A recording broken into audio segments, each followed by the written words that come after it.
ठीक है ना। Credit societies both in rural and urban areas for providing credit facilities at cheap rates to the needy people of the locality. ये लिख लिया ना? Yes, sir. हाँ, नेक्स्ट इज कि rural societies were organised on, फिर ये जो rural societies थी, वो एक मॉडल के ऊपर बनाई गई। ये सुबह थी जो आपको पता नहीं चल रहा था। रूरल सोसाइटी दो जगह शुरू हो गया ना, रूरल सोसाइटीज भी होगी, अर्बन सोसाइटी भी होगी। तो rural societies were organised on, कौन सा मॉडल है वो?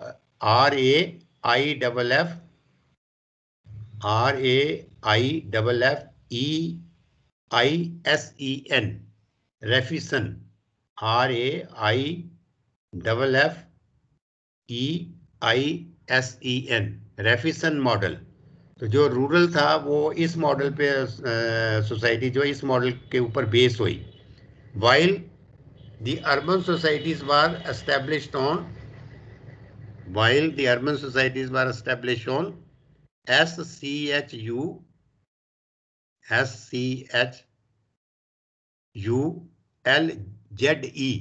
शुलजे,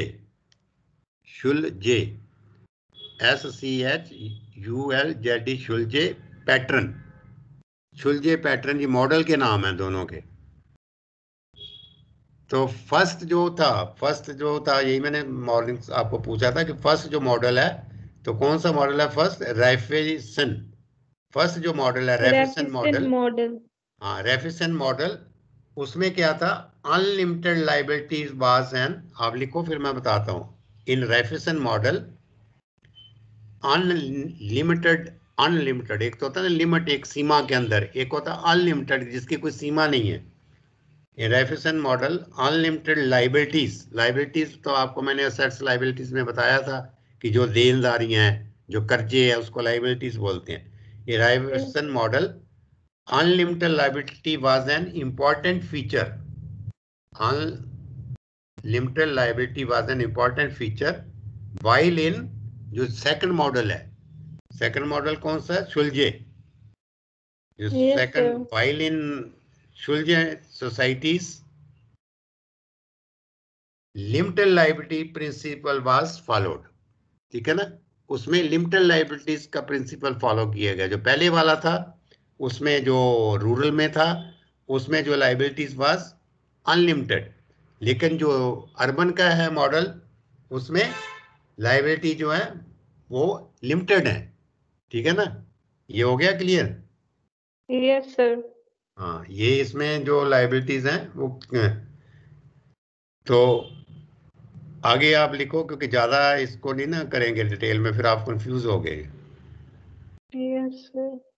तो रियलाइजिंग द डिफेक्ट्स, आगे आप लिखो realising the defects noticed in the, realising होता है महसूस करना। Realising the defects notice in the cooperative credit society act 1904, ये जो 1904 का क्रेडिट सोसाइटी एक्ट हुआ, इसमें कुछ कमियां थी। Realising the defects noticed in the cooperative credit society act 1904, क्या कौन सी इसमें कमी है? पहली, फर्स्ट, इसमें है no provision for purpose other than credit, provision for purpose other than credit, that is marketing. दो डिफेक्ट हैं इसमें कि there is no provision for purpose other than credit, credit के अलावा दूसरा कोई पर्पस नहीं है इसमें। जो जो क्रेडिट सोसाइटी एक्ट बना, सिर्फ कि कर्जा ही लेना है, बस यही है। That is other than credit, that is marketing, and second, that is marketing, and second unlimited liability, unlimited liability, ठीक है ना। दूसरा इसमें डिफेक्ट था अनलिमिटेड लाइबिलिटी का। तो फिर क्या हुआ, unlimited liability. First is no provision for purpose other than credit, that is marketing. And second जो डिफेक्ट था that is unlimited liability. The government passed cooperative The government passed Cooperative Society Act 1912। फिर government ने एक ये दूसरा act बना दिया, government pass cooperative credit society act 1912। ठीक है ना, पहला 1904 था ना। Yes sir. तो 1904 के बाद में दूसरा जो कोऑपरेटिव क्रेडिट सोसाइटी एक्ट आ गया, that is 1912। According to this, ये वाला जो एक्ट है, अकॉर्डिंग टू दिस 1912 जो एक्ट है, अकॉर्डिंग टू दिस आप लिख लो ए, अकॉर्डिंग टू दिस फर्स्ट लिख लो ए, non credit societies can also be formed. पहले था ना कि नॉन क्रेडिट सोसाइटीज नहीं बनेगी, सिर्फ क्रेडिट सोसाइटीज ही होंगी, क्रेडिट ही देना है, लोन ही देना है। अकॉर्डिंग टू दिस, जब ये जो नया कानून आ गया 1912 में, तो इसमें non-credit societies can also be formed. Non-credit societies can also be formed. और second क्या improvement आएगी, the liability of the central societies shall be, the liability of the central societies shall be limited. The liabilities of the central societies shall be limited, and the liability of rural societies and the liability of the rural society shall be unlimited। ठीक है ना। तो मतलब जो इसमें कह दिया विफॉर्म, the liability of the central societies shall be limited and the liability of the rural society shall be unlimited. और आगे लिखो आफ्टर 1912। अब 1912 के बाद आगे हम चले, क्योंकि हिस्ट्री है ना, हिस्ट्री में तो ऐसा ही रहेगा। After 1912 there was rapid growth. Rapid growth means बहुत सारी ग्रोथ हुई, एकदम ग्रोथ हुई। After 192 there was a rapid growth, not only in the number of cooperative credit societies.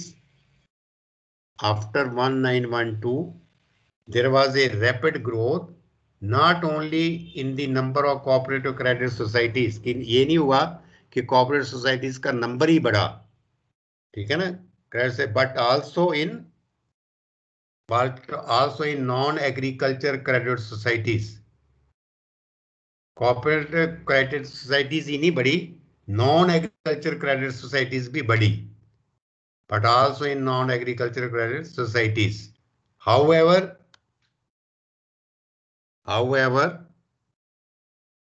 the development was not even.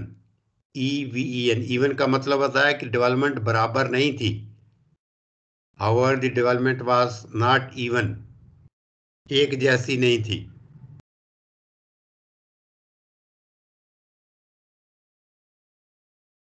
It made rapid progress only in Bombay। अब even क्यों नहीं थी, ये बता रहा है कि क्यों नहीं थी इवन, क्योंकि जो ज्यादा डेवलपमेंट हुई वो बॉम्बे में हुई। It made rapid progress only in Bombay, Madras and Punjab। It made rapid progress only in Bombay, Madras and Punjab than in the zamindari area. Than in the zamindari area. Zamindari area means कि जो farmers का area था उसमें कोई ज्यादा development नहीं हुई। Than in the जमींदार एरियाज लाइक बंगाल, जमींदार एरिया लाइक पंजाब। तो फिर हम अब इसके बाद आगे चले, यहां तक लिख लिया ना आपने?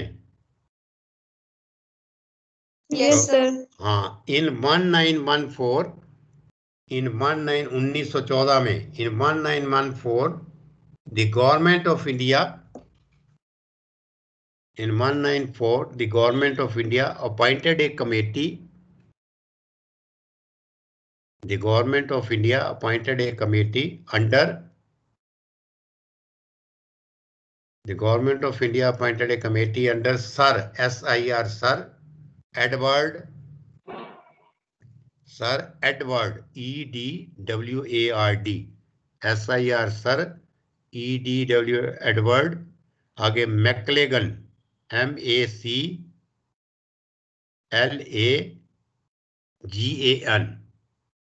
तो committee under sir Edward McLagan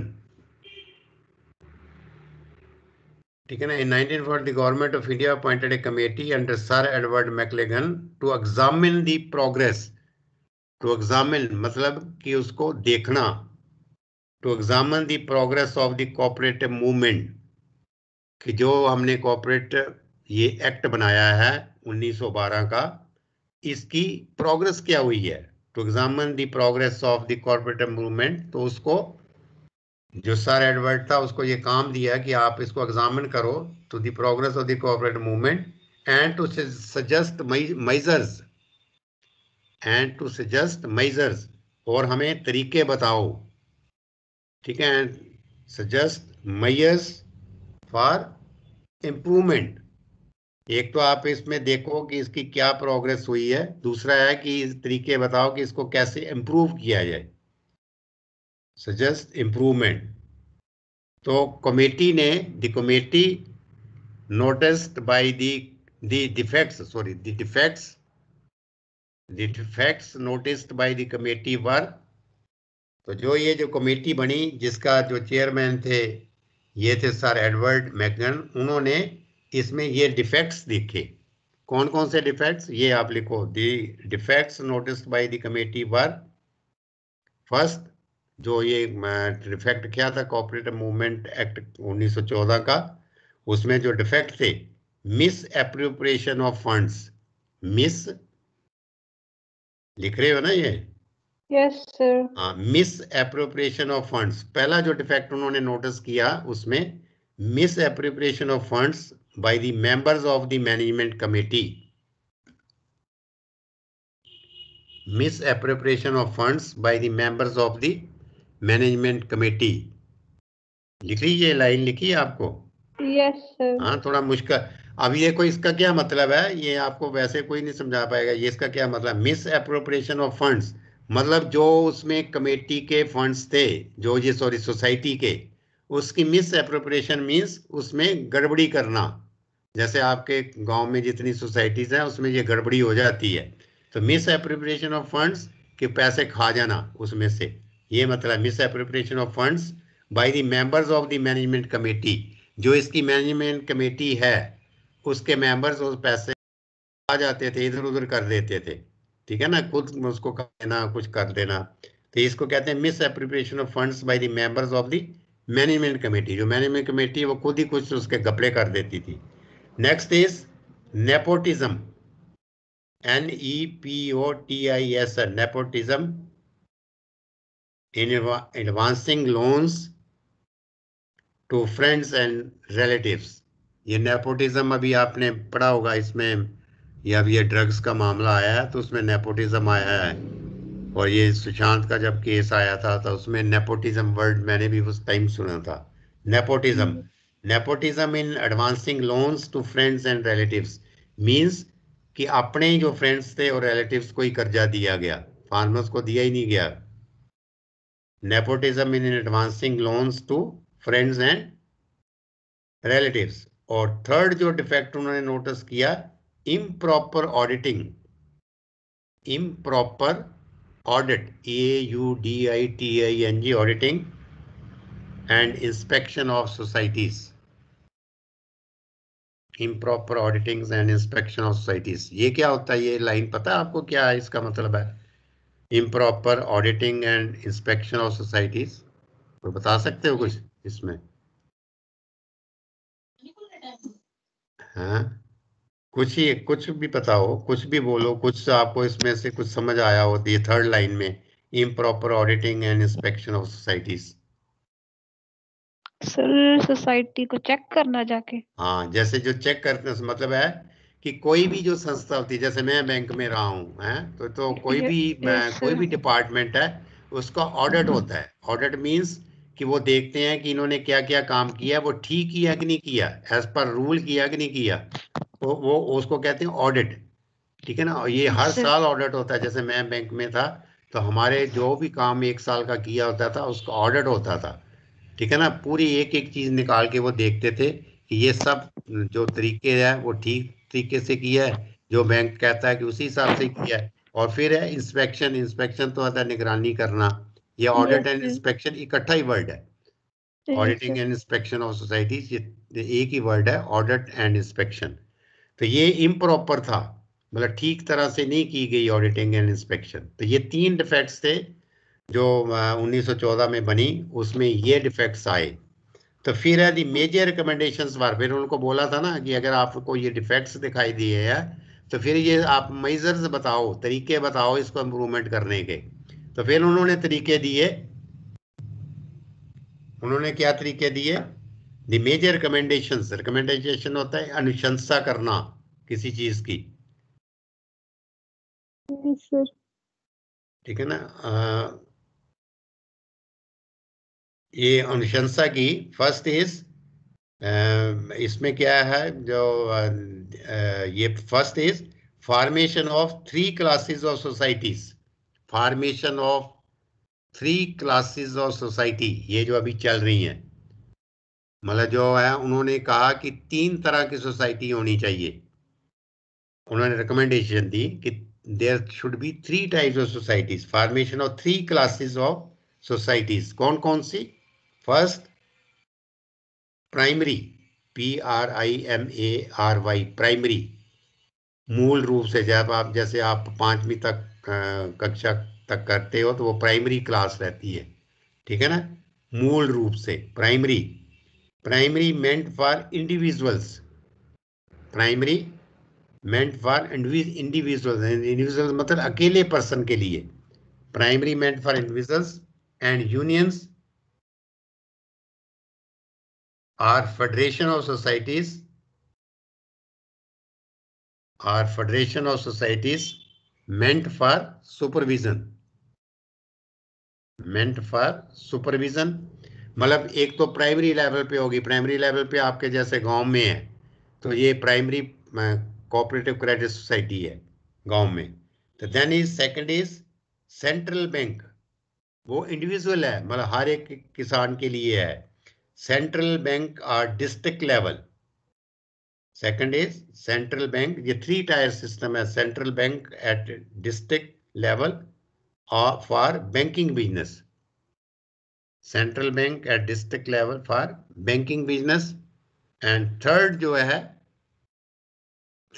top पे है provincial bank, PROVINCIAL, provincial bank at the provincial, मतलब टॉप लेवल। मैं आपको समझा देता हूँ। ये provincial bank at the provincial level, PROVINCI, provincial level, to serve as apex bank, to Yes, serve sir. As apex bank. तो मतलब ये जैसे मैं आपको गांव की एग्जांपल देता हूँ कि आपका जो जैसे जो गांव है तो उसमें प्राइमरी कोऑपरेटिव क्रेडिट सोसाइटी होगी। फिर आ जाती है उसके बाद में जो उसके ऊपर आएगी, जो उसको कंट्रोल करेगी, वो डिस्ट्रिक्ट सेंट्रल कोऑपरेटिव बैंक या डिस्ट्रिक्ट सेंट्रल कोऑपरेटिव सोसाइटी। ठीक है ना। तो ये डिस्ट्रिक्ट लेवल पे होगी। जैसे आपकी डिस्ट्रिक्ट पठानकोट है तो पठानकोट जो है डिस्ट्रिक्ट सेंट्रल कोऑपरेटिव बैंक होगा डिस्ट्रिक्ट लेवल पे। और जो थर्ड जो कहता है एपेक्स, एपेक्स मींस जो है ये आपके चंडीगढ़ में होगा, जो पंजाब की जो कैपिटल है, स्टेट लेवल पे। तो that is the apex bank. तो ये 3 टायर का सिस्टम उन्होंने कहा कि ऐसे होना चाहिए। अकेली एक ही सोसाइटी गांव में नहीं होनी चाहिए। समझ गए ना। उन्होंने गांव और शहर का ही बताया था कि एक गांव की होगी एक शहर में होगी। तो लेकिन ये उन्होंने कहा कि ये 3 तरह की होगी तो इससे कंट्रोल बढ़ेगा। ठीक है ना। तो नेक्स्ट जो है, फर्स्ट उन्होंने क्या रिकमेंडेशन दी थी? Formation of 3 classes. तो ये 3 क्लासेस थी। और सेकंड जो उन्होंने दी, restriction of area, restriction of Yes, sir. Area restriction, restriction मतलब बाध्यता डालना, उनकी जो है रिस्ट्रिक्शन करनी। Restriction of area under primary society, restriction of area under primary society to a village. तो मतलब क्या कर दिया, जो मैंने आपको बताया अभी, कि जो आपका प्राइमरी सोसाइटी है वो गांव तक ही सीमित रहेगी। प्राइमरी सोसाइटी जो है वो गांव तक ही से सीमित रहेगी। एरिया उनका रिस्ट्रिक्शन कर दी कि वो गांव से बाहर नहीं जाएगी सोसाइटी, वो बाहर लोन नहीं करेगी। और थर्ड जो किया उन्होंने recommendation the, encouragement of non credit societies, encouragement of non credit societies, कि जो नॉन क्रेडिट सोसाइटीज हैं उनकी भी इनकरेजमेंट करनी है। Encouragement of non credit societies through the financial support bye non-credit societies through the financial support by central banks. Encouragement of non-credit societies through the financial support by central bank. ठीक है ना, ये लिख लिया ना आपने?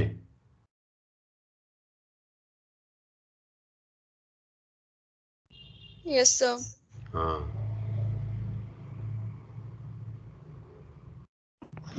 नेक्स्ट आप लिखो, reserve bank of India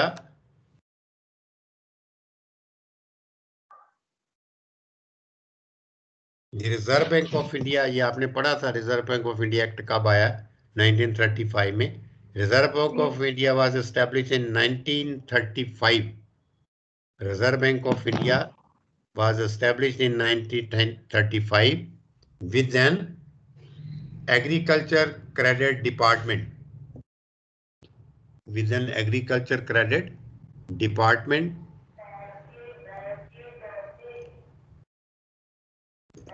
The RBI conducted inquiries. The RBI conducted inquiries and advised. The RBI conducted inquiries and advised the provincial governments. RBI conducted inquiries and advised the provincial governments to improve the working of credit societies. ठीक है ना? RBI ने मतलब conducted inquiries and advised the provincial government to improve the working of credit society, credit societies की improvement की जाए। The agriculture finance subcommittee, the agriculture finance subcommittee set up in 1944, set up in 1944, recommended, उन्होंने फिर क्या किया? They recommended that the state aid should be recommended, that state aid, aid होता है जो आप help करते हैं, recommended that the state aid should be increased so that the cooperatives might be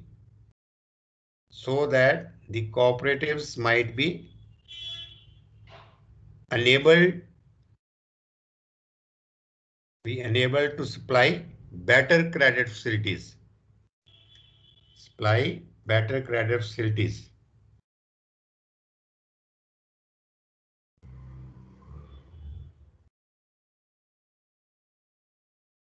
और एक लाइन इसमें एक और लिख लो, इट आल्सो रिकमेंडेड, आरबीआई ने और क्या रिकमेंड किया? इट आल्सो रिकमेंडेड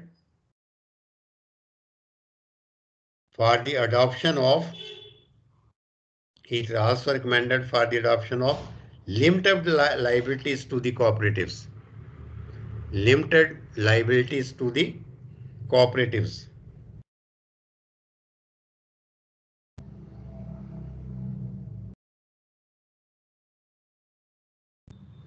तो आगे आप लिख लो, इन 1945, फिर हमारा ये जो प्री इंडिपेंडेंस वाला ये खत्म हो जाएगा, यहाँ फिर हम ब्रेक लगा लेंगे।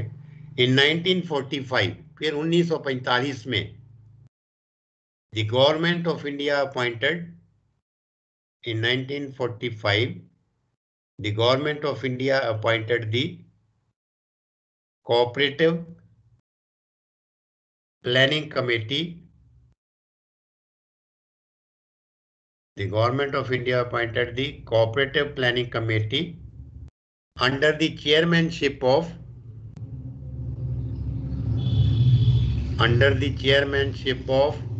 RG. R means railway, G for government, RG, for drawing up a plan.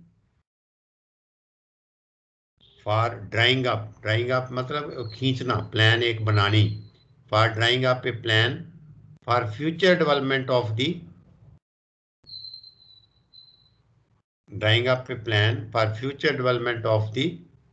cooperative movement.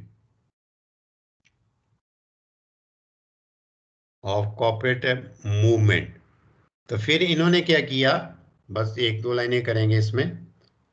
मतलब in 1944 the government of India appointed the cooperative planning committee under the chairman of RG for drawing up a plan for future development of the cooperative movement.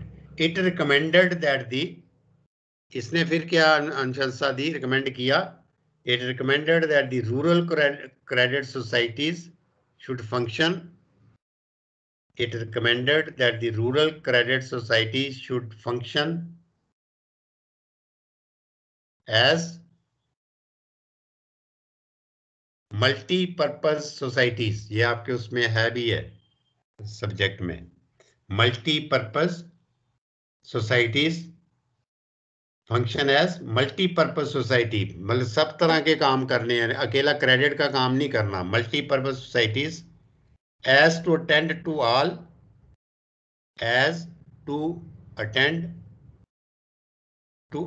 economic activities, of the farmers.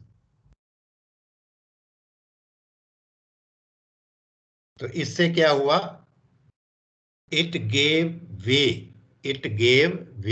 paved लिखा है, वैसे मैं उसको आपको सरल भाषा में लगा. It gave the way to linking credit with marketing of agriculture produce. To linking credit with marketing of agriculture produce. तो ये था ये आपका जो मूवमेंट है, ये सॉरी इसकी जो हिस्ट्री है, ठीक है ना. तो ये सारा जो है आपका प्री इंडिपेंडेंस पीरियड का है. और फिर आपका इसमें देखेंगे क्या क्या है बाकी आगे. नेक्स्ट आएगा ना सेशन, उसमें कवर करेंगे. आपका थोड़ा सा ये कोऑपरेटिव का जो है ना, this is somewhat difficult to understand, लेकिन कोई बात नहीं. इसको ये थोड़ा हिस्ट्री में है, हिस्ट्री जो हर चीज में बोरिंग होती है, ठीक है ना. प्रिंसिपल्स हमने कर लिए, मीनिंग कर लिए. About different type of cooperative societies करेंगे, ठीक है ना. फिर ये कोऑपरेटिव सोसाइटीज का एग्रीकल्चर में क्या रोल है, तो ये करेंगे. फिर धीरे धीरे इंटरेस्टिंग हो जाएगा. फिर ये आपका लास्ट ही यूनिट है, और इसमें भी 2-3 लेक्चर्स में मेरे को लगता है कि ये कंप्लीट हो जाएगा. तो इतना भी अगर आप लिख देते हो ना, अगर आता है कि what is the history of cooperative movement, ऐसा ही आ जाता है तो 10 नंबर का क्वेश्चन. तो आप उसको स्टार्ट करके, मतलब कौन इसका फादर है, फिर इसमें बिल कब बना, फिर इसका एक्ट कब बना, फिर उसमें क्या कमियां थी, फिर नेक्स्ट जो 1914 में जो हुआ, और फिर ये अभी जो लास्ट में है 1945 1945 में क्या लेटेस्ट रिकमेंडेशंस आई, ठीक है ना. तो ये सारा कोऑपरेटिव का है. इतना भी अगर कर देते हो तो even then you can get good marks, ठीक है ना. तो मतलब कहीं पता तो होना चाहिए ना, हिस्ट्री से ही तो पता चलता है कि कहाँ से चीज, जैसे आप बाकी क्रॉप्स का भी ओरिजिन पढ़ते हो कि कहाँ से चीज हुई, फिर कहाँ तक गई, कौन कौन से देश में होती है, कौन कौन से स्टेट्स में होती है. तो उससे एक पता चलता है कि इसकी बैकग्राउंड क्या है, ठीक है ना. तो अभी हम यहीं फिनिश करते हैं, क्योंकि आप है भी 2 लोग, और बाकी इसमें वैसे Yes, भी आप sir. बोर हो जाओगे और जो करेंगे, तो फिर नेक्स्ट टाइम हम एक नया टॉपिक लेंगे, तो वही फिनिश इट हियर, है ना? ठीक है। Yes, हाँ sir. हाँ, okay, all the So, best. thank you. Thank okay you, sir. Okay.